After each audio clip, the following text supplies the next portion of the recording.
दोस्तों स्वागत है आप सब लोगों का सोशल मीडिया की ट्रेंडिंग खबरें। मोदी जी ने राजस्थान में भजनलाल शर्मा को और मध्य प्रदेश में मोहन यादव को सीएम बना दिया। अब इन दोनों के अंदर खुशी का काफी ज्यादा माहौल है, लेकिन योगी आदित्यनाथ के अंदर डर का बहुत ज्यादा माहौल है, क्योंकि अब इनको ऐसा लग रहा है कि भैया कहीं ऐसा ना हो कि शिवराज मामा और वसुंधरा बुआ के बाद अगला नंबर इनका लग जाए और इनको सीएम की पोस्ट से हटा दिया जाए। वैसे ऐसा हो सकता है या फिर नहीं, ये आप कमेंट सेक्शन में कमेंट करके बताओ। लेकिन जैसे ये डिसीजन सामने आया, 8-9 दिन के बाद सामने आया है, एकदम से जो गोदी मीडिया के एंकर्स हैं वो एनिमल मोड में आ गए। वही पापा पापा करना शुरू कर दिया, मेरे पापा सबसे अच्छे हैं, पापा के खिलाफ कुछ मत बोलो। तो रूबिका लियाकत निकलकर सबसे पहले आई पापा पापा करने के लिए, और क्या कहा अपनी स्क्रीन पर एक बार देख लीजिए। बीजेपी के इस फैसले से पार्टी में मौजूद कुछ एक बड़े नामों के को छोड़कर हर कार्यकर्ता बहुत खुश है। हर कार्यकर्ता बहुत खुश है। वैसे रूबिका दीदी को बोलना चाहता हूं कि नहीं मिलेगी, चाहे कितना भी कोशिश जितना भी यत्न कर लो, नहीं मिलेगी, क्योंकि बीजेपी मुसलमानों को टिकट नहीं देती ना, तो तुम्हारे को टिकट आखिरकार कैसे दे देगी। अब जरा मैं दिखाना चाहता हूं कि कितनी खुशी का माहौल है। आपकी स्क्रीन पर यह है वसुंधरा राजे, इनकी शक्ल जिस टाइम पर इनको पता चला कि भजनलाल शर्मा जो है राजस्थान के अगले सीएम होने वाले हैं, और कैसे पता चला अभी उसके बारे में भी बात करेंगे। लेकिन इनकी शक्ल पूरी तरीके से उतर चुकी है, मोए मोए हो गया है पूरी तरीके से। यह है खुशी का माहौल। रूबिका लियाकत से पूछना चाहूंगा, उसके आगे मैं आपको दिखाना चाहूंगा एक और वीडियो बहुत वायरल हुआ, जहां पर एक पर्ची वसुंधरा राजे को पकड़ाई गई और पर्ची पढ़ के उन्होंने नाम बोला या फिर नाम नॉमिनेट किया यहां पर भजनलाल शर्मा का। ये वो पार्टी है जो अपने आप को मदर ऑफ डेमोक्रेसी कहती है। भैया पर्ची सिस्टम से सीएम डिसाइड किए जा रहे हैं, देखो इसको।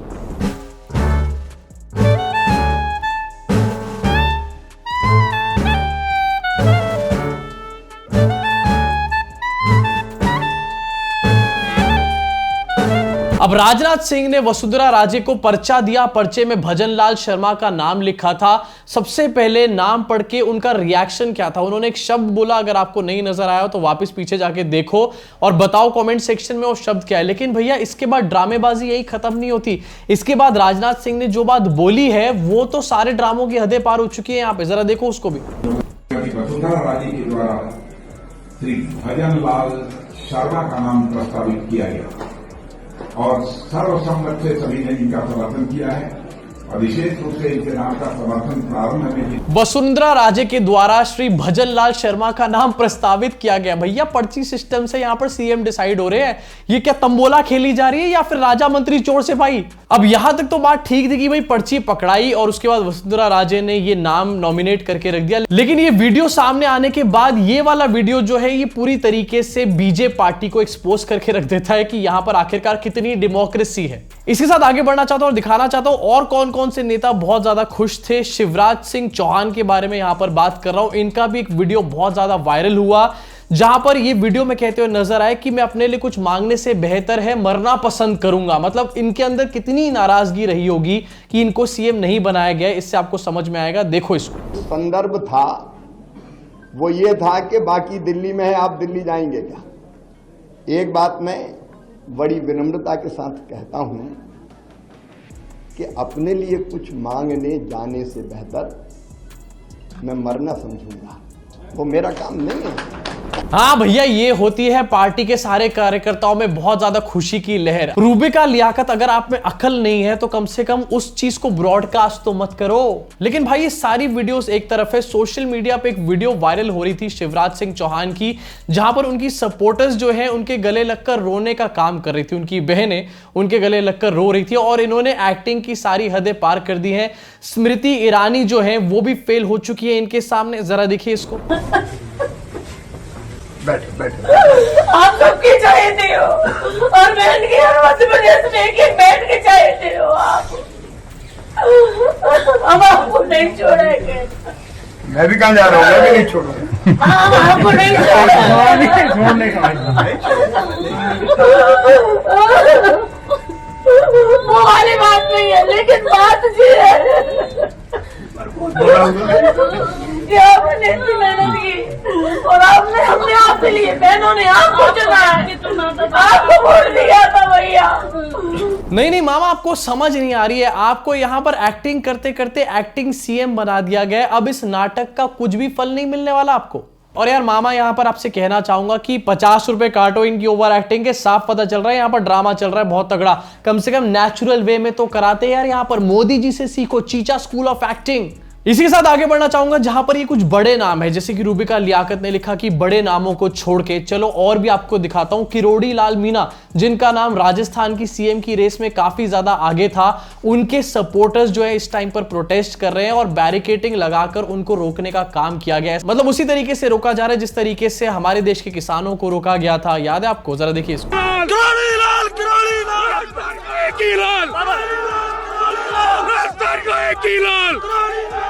अच्छा क्या लगता है? तो ये है भाई पार्टी के अंदर की हालत, चाहे बड़े नेता हो या छोटे नेता हो या फिर उनके सपोर्टर्स हो, सबकी इस टाइम पर बुरी तरीके से आत्मा जो है जल चुकी है जब से ये नाम सामने। और भजन लाल शर्मा पहली बार ये एमएलए बने और पहली बार में इनको सीएम बना करके रख दिया।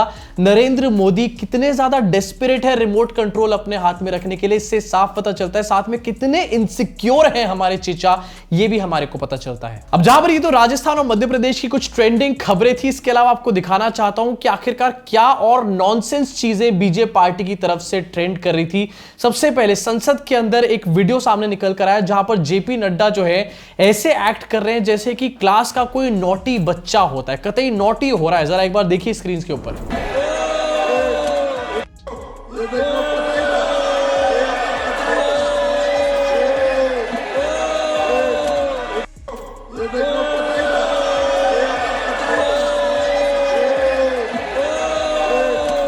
आपका रिएक्शन जब आपके दोस्त से उसकी क्रश बुक मांगने आ जाती है, कुछ ऐसा ही करके दिखा रहे हैं यहां पर जेपी नड्डा। लेकिन पूछने वाला सवाल यहां पर यह कि आखिरकार देश की इतनी बड़ी पार्टी है, उसके प्रेसिडेंट हैं जेपी नड्डा और एक राज्यसभा सांसद भी है, तो क्या उनको इस तरीके की हरकतें शोभा देती हैं? मतलब आप ड्रामेबाजी के लिए कुछ भी कर सकते हैं चीचा स्कूल ऑफ एक्टिंग में, लेकिन यार कुछ तो हद होनी चाहिए ना यहां पे। वैसे जेपी नड्डा की खुशी चलो समझ में भी आती है, पहली बार उनकी फोटो यहां पर एग्जिट पोल्स में लगाई गई, इलेक्शन के नतीजों में लगाई गई और पहली बार उन जगहों पर भारतीय जनता पार्टी जीती है। नहीं तो होता क्या है, जहां पर भी हार रहे होते हैं नड्डा की फोटो सामने आ जाती है, तो भाई कुछ तो खुशी होगी ना बंदे को। इसी के साथ आगे बढ़ना चाहता हूं और कुछ सीरियस न्यूज के बारे में यहां पर बात करना चाहता हूं। सोशल मीडिया पर ट्रेंड तो नहीं कर रही, लेकिन बहुत ज्यादा जरूरी है आपको जानने के लिए। अपनी स्क्रीन पर देखिए बीजेपी पार्टी का एक और नया कारनामा। यूपी के बीजेपी विधायक रामदुलार सिंह गौड़ रेप केस में दोषी करार हो गए हैं। जी हां, सोनभद्र के दुधी विधानसभा से विधायक हैं रामदुलार सिंह।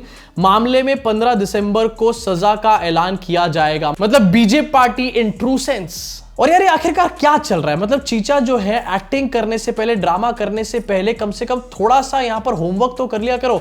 आपकी अपनी पार्टी के लोग इस तरीके के भर रखे हैं, दोषी करार होने वाले थे अगर आपकी पार्टी के लोग, तो कम से कम विमेन रिजर्वेशन के बाद इतना ड्रामा तो ना करते। अब देखो अगर सेम तरीके की खबर कांग्रेस से रिलेटेड सामने आती ना, तो बीजेपी पार्टी इसके ऊपर अभी तक एक नैरेटिव सेट कर चुकी होती।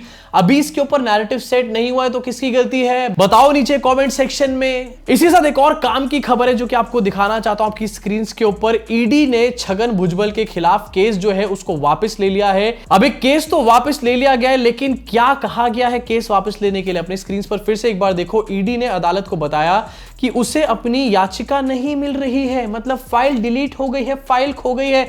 यार ये ईडी है या फिर कॉलेज का कोई निखित बच्चा है जो कह रहा है कि मेरी फाइल खो गई है, वरना मैं आज सबमिट कर देता असाइनमेंट की फाइल। यार इससे अच्छा बहाना तो मैंने दिया था अपने कॉलेज के अंदर जब मैंने असाइनमेंट को सबमिट नहीं किया था टाइम पे। वैसे इस खबर से बीजेपी पार्टी फिर से एक बार एक्सपोज हो जाती है, क्योंकि अभी 2 दिन पहले ये लोग धीरज साहू के नाम पर कितना हल्ला मचा रहे थे। हल्ला मचाना तो छोड़ दीजिए, मोदी जी ने एक मीम तक को यहां पर शेयर करके रख दिया। आपको दिखाना चाहता हूं कि स्क्रीन के ऊपर बीजेपी पार्टी ने एक वीडियो बना करके डाला और ऊपर यहां पर लिखा कैप्शन में, Congress presents the money heist. ये धीरज साहू के पूरे मैटर के बारे में लिखा गया और Modi ji being prime minister ऐसे छोटे मोटे ट्रोलर मीम्स को रिट्वीट करते हुए लिखते हैं कि in India who needs money heist fiction when you have the Congress party whose heists are legendary for 70 years and counting। अरे भाई दूसरे का मनी हाइस्ट यहां पर दिख रहा है, लेकिन अपनी फिर हेरा फेरी यहां पर नजर नहीं आ रही क्या यार? छगन भुजबल जो है एनसीपी के एक लीडर है और क्योंकि एनसीपी से यहां पर दोस्ती हो चुकी है, इसलिए छगन भुजबल के ऊपर जो केस था उसको वापस ले लिया गया। और ये एक परफेक्ट एग्जांपल है जो इस टाइम पर हमारे को ये दिखाता है कि आखिरकार ईडी को किस तरीके से यूज किया जा रहा है। इनफैक्ट मेरे को तो ये भी यहां पर लग रहा है कि शिवराज चौहान को हटाने के और वसुंधरा राजे को ना चूज करने के पीछे भी ईडी को ही यूज किया गया होगा। आपको क्या लगता है कमेंट सेक्शन में बताओ। खैर इसी के साथ आगे बढ़ना चाहता हूं और एक और बहुत काम की खबर आपको दिखाना चाहता हूं, जहां पर इंटरनेशनल डंका भी काफी भयंकर वाला बज रहा है भैया। 26 जनवरी को हमारे श्री श्री श्री 1008 बार चाय वाले चीचा ने यूएस के प्रेसिडेंट जो बाइडेन को इनवाइट किया था 26 जनवरी की परेड देखने के लिए। अब पता चला कि यूएस के प्रेसिडेंट ने आने से इनकार कर दिया। इनफैक्ट अब ये एक बहुत बड़ा झटका है, लेकिन ये अकेला झटका नहीं है। इसके अलावा ये भी पता चला कि क्वाड समिट जो इस बार इंडिया में होने वाली थी, इंडिया की प्रेसिडेंसी में होने वाली थी, उसमें भी टल्ला दे दिया है जो पाजी ने नरेंद्र मोदी जी को, और ये कहा है कि भैया अभी तो हम नहीं आ सकते, तो क्वाड समिट को आगे खिसका करके लेटर इस ईयर में किया जाए, मतलब अप्रैल मई के बाद किया जाए जब हमारे देश में इलेक्शंस हो जाएंगे। इसके लिए रीजन ये दिया गया है कि जो बाइडेन अनअवेलेबल है इन डेट्स के ऊपर। वैसे मैं आपको बता देना चाहता हूं कि अनअवेलेबिलिटी का बहाना पूरी तरीके से ढकोसला है, क्योंकि जो बाइडेन को नरेंद्र मोदी ने G20 के टाइम पर इनवाइट किया था और उन्होंने यस भी बोल दिया था आने के लिए, तो पहले से यहां पर बातचीत हो चुकी थी, लेकिन अब उन्होंने मना कर दिया है अनअवेलेबिलिटी बोल करके। अब ये अनअवेलेबिलिटी की जो बातें हैं ये तो सिर्फ कहने कहलवाने की बात है, लेकिन पूरी दुनिया को पता है कि इस टाइम पर यूएस जो है इन्वेस्टिगेशन कर रहा है एक केस के अंदर, जहां पर यूएस को लगता है कि इंडिया ने एक साजिश करी थी अमेरिकन सॉइल के ऊपर एक खालिस्तानी सपोर्टर को मारने के लिए। और इसी सब के बीच में जो बाइडेन का ये जो डिसीजन है काफी ज्यादा क्रूशियल है। इनफैक्ट इसको आप ऐसे भी देख सकते हैं कि इलेक्शन क्या वेट कर रहे हैं यहां पर जो बाइडेन, और इससे ये पता चलता है कि इस टाइम पर जो वर्ल्ड के लीडर्स हैं वो इंडियन इलेक्शंस को देख रहे हैं। नरेंद्र मोदी को वेलकम मिलना चाहिए, नहीं मिलना चाहिए, नरेंद्र मोदी को वही फ्रेंडशिप मिलनी चाहिए, नहीं मिलनी चाहिए, ये उनकी हार और जीत पे डिपेंडेंट है। तो इसलिए यहां पर क्लियरली मोदी जी का डंका वंका तो कोई नहीं बज रहा है। इसी के साथ आगे बढ़ना चाहूंगा और एक और काम की खबर आपको दिखाना चाहूंगा, जिसके बारे में अगेन कोई गोदी media is not even concerned, एक सेकंड की भी बात नहीं कर रहे हैं। अपनी स्क्रीन पर देखिए, harming women's mental health is cruelty under new criminal code. Criminal code के अंडर कुछ चेंजेस लाए गए और ये कहा गया कि अगर किसी महिला की मेंटल हेल्थ को हार्म किया जा रहा है, उसको मेंटली टॉर्चर किया जा रहा है, तो वो भी क्रुएल्टी के अंदर अब से आ जाएगा, which is a very big thing. क्योंकि बहुत सारे केसेस में ऐसा होता है कि कोई फिजिकल वायलेंस नहीं होती, लेकिन मेंटल टॉर्चर बहुत मेजर लेवल का होता है, लेकिन उसके लिए अभी तक कोई भी कानून नहीं था। कानून यहां पर आ चुका है। अब वैसे तो बीजेपी पार्टी ये चाह रही है कि इस पूरे कानून के लिए उनको काफी सारी तालियां मिल जाएं और भक्त ये कहेंगे कि कम से कम पौरुष शर्मा इसके लिए तो मोदी जी की तारीफ करेगा। लेकिन मेरी तारीफ करने से पहले मैं जरा एक फोटो आपको दिखाना चाहता हूं इस नए कानून के ऊपर। बृजभूषण शरण सिंह जो है वो जो हंसने का काम कर रहा है। इसी के साथ आगे बढ़ना चाहूंगा और एक और ट्रेंडिंग खबर आपसे शेयर करना चाहूंगा, और ये आपको जाननी जरूरी है। क्यों जाननी जरूरी है अभी बताऊंगा, लेकिन सबसे पहले खबर को देखिए। एआई समिट जो है उसकी शुरुआत कर चुके हैं नरेंद्र मोदी हमारे देश के अंदर, और इस एआई समिट में मोदी जी ने कुछ इंपॉर्टेंट बातें बोली। सबसे पहले वो देख लेते हैं क्या बोला है। एक तो एआई फॉर ऑल की बात करी गई, यानी कि इंक्लूसिव एआई की यहां पर बात करी गई है। साथ में डीप फेक के बारे में भी यहां पर बात करी गई है। चलो मेरे को अच्छा लगा कि मोदी जी कम से कम यहां पर डीप फेक के बारे में बात कर रहे हैं। वो अलग बात है कि उन्होंने यहां पर डीप फेक को डिप फेक बोला, लेकिन बात तो कम से कम करी। अब ये आपके लिए जानना इंपॉर्टेंट इसलिए क्योंकि एआई इस टाइम पर काफी तेजी से ग्रो कर रहा है, और आपको भी ये समझ लेना चाहिए कि एआई को अपने काम के अंदर किस तरीके से आपको इनकॉर्पोरेट करना है। क्योंकि अगर आपने अपने काम में इस टाइम में एआई को इनकॉर्पोरेट नहीं किया तो आप पिछड़ तो जाओगे डेफिनेटली। साथ में आपको कोई ऐसा बंदा जरूर रिप्लेस कर देगा किसी ना किसी पॉइंट ऑफ टाइम पे जो एआई की अच्छी नॉलेज रखता होगा। तो भाई बीइंग अ रिस्पॉन्सिबल पर्सन, क्योंकि आपको मैं ट्रेंडिंग खबरें यहां पर बताता रहता हूं, तो इसलिए यहां पर ये बताना चाहता था कि एआई के बारे में यहां पर काफी बातचीत चल रही है और अब मोदी जी भी इसको काफी पुश कर रहे हैं। तो अगर आपको इसकी नॉलेज नहीं है तो नॉलेज गेन करना शुरू कर दो। YouTube पे बहुत सारी वीडियोस आपको दिख जाएंगी। वरुण माया हैं और भी कई तरीके के क्रिएटर्स हैं जो एआई के ऊपर वीडियोस बनाते हैं। आप इजीली वहां पर समझ सकते हैं कि एआई क्या कर रहा है इस टाइम पर, क्या रीसेंट डेवलपमेंट है। और अगर आप चाहेंगे तो मैं भी यहां पर एआई की थोड़ी सी न्यूज अपडेट कर दिया करूंगा आपके सामने। कमेंट सेक्शन में बस बता देना एआई की न्यूज देखनी है। इसी साथ आगे बढ़ना चाहूंगा और कल के कुछ मीम्स के बारे में बात करना चाहूंगा। मुझे लगा कि यार हम लोग यहां पर चीचा पीछा करते रहते हैं, कुछ हंसी मजाक भी यहां पर होना चाहिए। तो भाई एक मीम सेक्शन भी यहां पर ऐड किया जाए, वही हम शुरू कर रहे हैं यहां पर। और इसमें जो दिन के सबसे ज्यादा ट्रेंडिंग मीम्स होंगे उसको मैं आपके साथ शेयर करूंगा। तो भाई कल सबसे ज्यादा ट्रेंडिंग मीम्स जो थे वो गौतम गंभीर के ऊपर थे। अब रेफरेंस के लिए आपको बता देना चाहता हूं, गौतम गंभीर के ऊपर इसलिए मीम्स बन रहे हैं क्योंकि गौतम गंभीर ने रिसेंटली एक स्टेटमेंट दिया है जहां पर उनसे एक इंटरव्यू में सवाल पूछा गया कि आपको रोनाल्डो पसंद है या फिर मेसी पसंद है, तो उन्होंने यहां पर रशफोर्ड का नाम लिया आंसर में। अब ये दोनों नाम इसलिए यहां पर गौतम गंभीर ने नहीं चूज करे क्योंकि इनमें से एक विराट कोहली का फेवरेट है और एक MS धोनी का फेवरेट है, और इन दोनों से ही गौतम गंभीर को कितना प्यार है ये तो बात भैया जग जाहिर है। तो इसलिए इस टाइम पर मीम्स काफी ज्यादा वायरल हो रहे हैं और काफी ज्यादा मजेदार भी है। सबसे पहले अपनी स्क्रीन पर देखिए, गरिमा कटियार का ये मीम है, भाई RCB, MI, KKR या फिर CSK, गौतम गंभीर गोकुलधाम प्रीमियर लीग। भाई तारक मेहता का उल्टा चश्मा सुप्रीमेसी चल रही है यहाँ पे। इसके अलावा एक और देखिए, अबे ओए लिखते हैं कि whose your favourite singer, Arijit Singh और दर्शन रावल, गौतम गंभीर, नरेंद्र मोदी। एक और है डॉक्टर मंजुनाथ हेगड़े लिखते हैं, इंटरव्यूअर विच क्लेंजर, सेटाफिल और मिनिमलिस्ट, गौतम गंभीर, हार्पिक। इनफैक्ट सैवेज नाम का ये ट्विटर अकाउंट है, इन्होंने लिखा कि गौतम गंभीर OMR शीट, वो OMR जिसमें आप अपने आंसर जो है चूज करते हैं। तो ABCD सारे यहाँ ऑप्शंस दे रखे हैं, लेकिन गौतम गंभीर ने जो गोले हैं वो इस शीट के बाहर बना रखे हैं, क्योंकि उनको इन सब में से कोई ऑप्शन चाहिए ही नहीं है। अब भाई आपका क्या रिएक्शन इन सारे के सारे मीम्स के ऊपर और आज की ट्रेंडिंग खबरों के ऊपर? नीचे कमेंट सेक्शन में अपनी भड़ास को पूरी तरीके से निकाल डालना। और आपको क्या लगता है, क्या अब नरेंद्र मोदी, वसुंधरा राजे और शिवराज चौहान को साइडलाइन करने के बाद योगी आदित्यनाथ का भी मोए मोए करेंगे? आपकी राय जाननी बहुत ज्यादा जरूरी है। साथ में कैसी लगी वीडियो ये भी आप कमेंट करके बता सकते हो।